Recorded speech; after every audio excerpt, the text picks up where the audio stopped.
जय जय रामकृष्ण हरी. विद्रोही काळजीबाई. ही विद्रोही काळजीबाई कोण? मला तर वाटत होते हिला काळजाबाई म्हणावे का, कारण ती प्रत्येकाच्या काळजात घर करून राहते. अशा ह्या काळजीबाईच्या विद्रोहातून आपण मुक्त व्हायचे, तरच आनंदी आणि आरोग्यपूर्ण जीवन जगता येईल. तेच या अभंगात तुकारामाने सांगितलंय ते पाहूया. त्यासाठी आजचा दिवस आषाढ कृष्ण एकादशी, तीही कामिका म्हणजे मनातल्या इच्छा पूर्ण करणाऱ्या एकादशीचा योग्यच दिवस आहे. आणि दिनविशेष म्हणाल तर क्रांती दिन. आजच्या अभंगानुसार विचारात आचारात बदल करणे आणि त्यामुळे तुमच्या आयुष्यात जगण्यात क्रांतीच घडेल. क्रांतीचे भवितव्य हे उज्ज्वलच असते हे सांगणारा मंत्रगीतेतील अभंग क्रमांक 244 वाचूया आणि अंतरंगी तल्लीन होऊया. माझं पाठ शिर ग्रीवा नीट स्थिर, धरुनी निर्धार स्थिर कीजे. उठता उपाधी तैशा देही आधी, गिळीजे अंबुधी नदा जैसा. आवरोनी मना धरी जो धारणा, तुका म्हणे जाणा जोगिया तो. या अभंगात सांगितलेल्या योगासनासाठी बैठक व्यवस्था कशी असावी हे तर तुम्हा सर्वांना माहित आहे. परिवर्तनीय स्पर्धा युगात शास्त्रोक्त योगासनाचा विषय म्हणजे एक विरोधाभासच आहे. तरीही जेव्हा वेळ मिळेल तेव्हा आपण योगा करतही असाल. पण आज मात्र मी सांगेन की म्हणजे अभंग सांगतो की केव्हाही कुठेही कसाही योग साधता येतो. हो, येतो. आश्चर्य वाटले ना? हे आपल्याला संत तुकारामांच्या अभंगात गवसणार आहे आणि त्यासाठी अभंगाचा गूढार्थ शोधूया. पहिली ओळ पहा. माझं पाठ शिर ग्रीवा नीट स्थिर, धरुनी निर्धार स्थिर कीजे. स्वतःसाठी सामाजिक प्रतिष्ठेचे मानकरी आहोत असा निर्धार करून मान पाठ ताठ ठेवूनच चालायचे. याला ताठ्यात चालणे म्हणते रे म्हणणारे म्हणू दे, ताठा सोडायचं नाही. आता आपण जुन्या आठवणी काढून जगापुढे तोंड वेंगाळायचे सोडून दिलेलं आहे आणि इथून पुढे आत्मोद्धाराची आळवणी चालू ठेवायची. यालाच व्रत म्हणा, उपासना म्हणा. एकदा स्वीकारले की त्यात नित्य आचरण करीत राहायचे हे मात्र नक्की. आणि त्यासाठी शरीराबरोबर मनाचे स्थिरत्व हवे. त्यासाठी आत्मपरीक्षण म्हणजे आपुला आपण करावा संवाद हा साधता यायला हवा. यातून स्वतःचे भविष्य घडवण्यापूर्वी भूतकाळ आठवणारच. मी भोगलेले भोग, मी केलेले कष्ट, मी केलेले प्रयत्न, यातून कोणत्या पर अपेक्षा माझ्या पूर्ण झाल्या आणि आता मी काय साध्य करायचं, असे अनंत प्रश्न प्रत्येकासमोर येतील. आता त्याची उत्तरे फक्त आपल्या अंतरंगात आत्मारामलाच माहीत असतात आणि हीच ती ताठ मानेने केलेल्या आत्मपूजेची सुरुवात म्हणा हवं तर. आत्म्याला ना रंग ना रूप ना आकार ना उकार अशा अदृश्य आत्म्याची अदृश्य मनाने केलेली अदृश्य पूजा हेच व्रत आणि हीच ती साधना. योग साधण्यासाठी केलेली सकाम पूजा असणार. द्वैत भावनेने सकाम पूजा ही सर्वोत्तम साधना म्हणा हवं तर. म्हणजे आपल्यासाठी स्पेशल विधान आहे बरं का. हवं तर त्यामुळे भक्ताचे मागणे आणि देवाचे देणे यात कोणताच घोटाळा होत नाही. आता तुम्ही म्हणाल देवाच्या दरबारात कुठला आलाय घोटाळा? मनात येईल ना. पण त्यासाठी मला एक कथा आठवते. कथेचा शेवटचा आहे तो भाग. आता ती अतिशय थोडक्यात तुम्हाला तेवढा शेवट सांगते, म्हणजे तुम्हाला माहिती आहे तीच सांगते. सत्यवान सावित्रीची कथा. सावित्रीला यमराज प्रसन्न झाले. त्यावेळी तिचे पती निवर्तलेले असतात, त्यावेळेला वडाच्या झाडाखाली बसलेले असताना. आणि मग तिची जी काही आराधना करते त्यात तो यमराज प्रसन्न होतो आणि तिला वर मागायला सांगतो. आणि ती काय वर मागते तर माझ्या नातवंडांना राज्याभिषेक होताना माझे सासू सासरे पाहू देत. आणि यमराजाला हो म्हणावं लागलं. आता यातून तिनं काय काय मागितलं तर नवरा, मुलं, नातवंड, राज्य, सासू सासऱ्यांना डोळे आणि दीर्घायुष्य हे सर्व काही द्यायचे कबुली पण करून घेतली. इथे पहा, देवाच्या दरबारात प्रत्येक जीवाच्या कर्माचे त्याच्या पासबुकाप्रमाणे देणे घेणे ठरलेले असते देवाचे. आता या कबुलीप्रमाणे कर्माचा घोटाळा निर्माण होणार ना, आणि तेही कर्म मागणाऱ्याच्याच पासबुकात नोंदलं जाणार. आता आपण म्हणतो तसे व्याधी निवारण करणारे आत्मोद्धाराची पूजा करायचे ठरवल्याने केव्हा पूजा पूर्ण करायची हे देवच ठरवेल ना.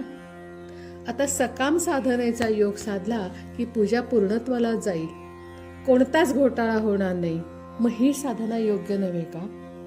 निष्काम कर्मयोग करणाऱ्यांनी सकाम साधना करायचीच का? हो, करायची. कारण याचे निवारण करणारी आणि मर्म सांगणारी ही अभंगातली ओळ पहा.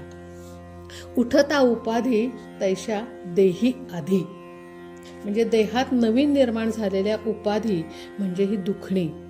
ती अनेक प्रकारची असतात, प्रत्येकाचे वेगवेगळे असतात. शुगर असतं, बीपी हाय, बीपी नॉर्मल, किंवा टीबी किंवा कॅन्सर, अशी कितीतरी उपाधी या देहाला येऊन चिकटतात, गोचिलीसारखी. तसेच काळजेबाईचा विद्रोह चालू होतो मग हे येऊन चिकटलं की.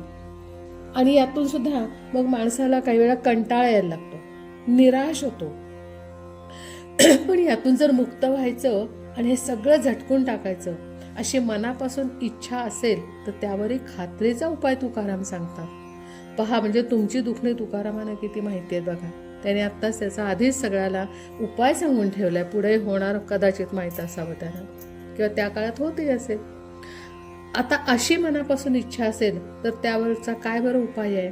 तर अशा दुखण्यांना संपवायचेसाठी उपाय आहे हे ऐकूनही तुम्हाला आश्चर्य वाटलं असेल, कारण असं कधी ऐकलेलंच नाही.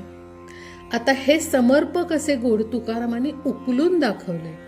काय म्हणतात? तर उठता उपाधी जैसा देही आधी, हे आधीच सांगितलंय. मग या उपाधीना काय करायचे? तर गिळी जे अंबुधी नदा जैसा, याने गिळून टाकायचे. कसे?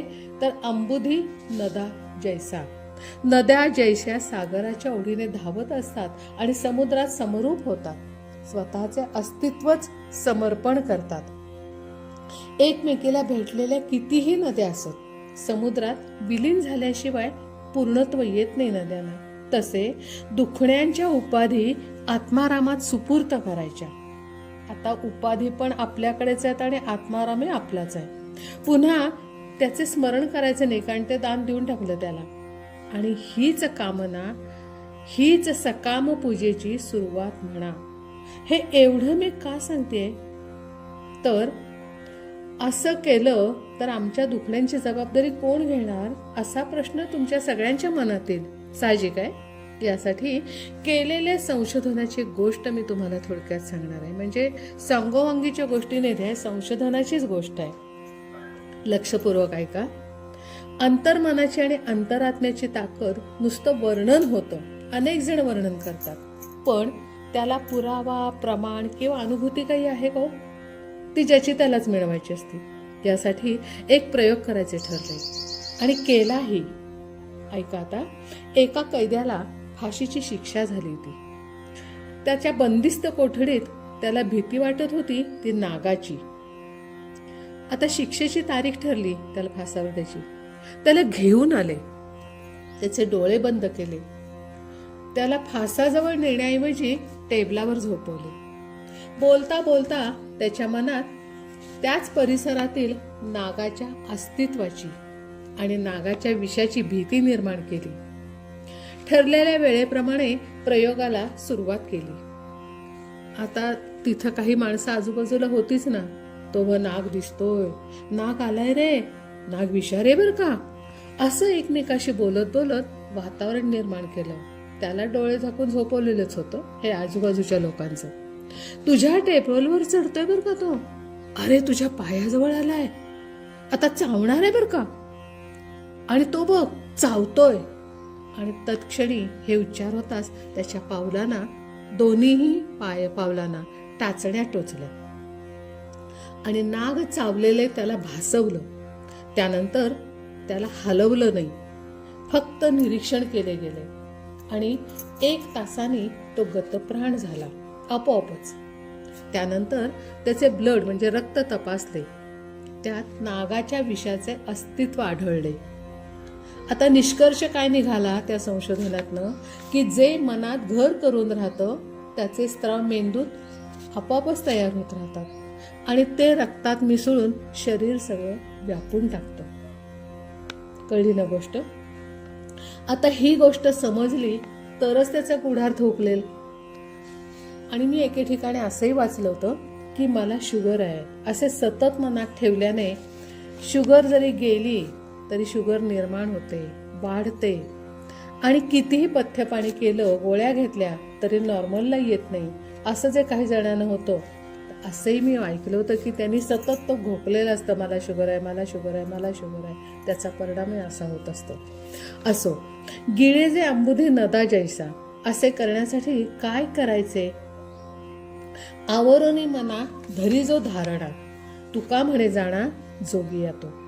आतापर्यंत जे ऐकलं नाही तो विचार धारण करणे म्हटलं तर अवघड आहे, म्हटलं तर सोपं आहे. दुखण्यांची काळजी करण्याचे थांबवले की काळजीबाईला बाहेरचा रस्ता दाखवला की विद्रोह थांबेल ना तिचा. पथ्यपाणी औषधातून मुक्त होऊन आनंदी जीवन लाभेल. आत्मारामचा आनंद पसरवला. त्याची लिंक शरीर व्यापून राहिलेली असते. विचाराचा, त्याची म्हणजे आत्मारामची, विचारांचा फोकस आजारावर न करता आरोग्यावर करावा. जिथे लक्ष म्हणजे ज्याच्यावर फोकस टाकलाय ते लक्ष, तिथेच ऊर्जा तयार होते आणि तिथेच यशही येतं. अशी साखळी आपल्या शरीरात आपोआप बनते. आता अशीही मनाची धारणा करण्याचा निर्णय घेऊन ज्या क्षणी आपण घेऊ तो आपला क्रांतीचा क्षण असेल किंवा तो क्रांती दिन असेल आणि काळजीबाईचा विद्रोह नामशेष होऊन स्वतःचं स्वतंत्र आयुष्य घडवण्याचे स्वातंत्र्य लाभेल. आता थोडं लढण्याशिवाय स्वातंत्र्य कसं बरं मिळणार असं हे जाणून घ्यायची जाण ठेवायला स्वातंत्र्य योगींना तुकाराम सांगतात. अर्थात त्यासाठी नवीन विचारांची आसन व्यवस्था, शरीराचा ताठपणा, गिळेजे आंबुधीचा संदेश आणि मनाची धरीजो धारणा करून विद्रोही काळजाबाईला हाकलून आरोग्य आणि आनंद स्वतःतच असतो तो भोगणे, हे तुकारामांनी पुन्हा आपल्याला उकलून सांगितले. बस यासाठी कृष्णार्पणमस्तु. जय जय रामकृष्ण हरी.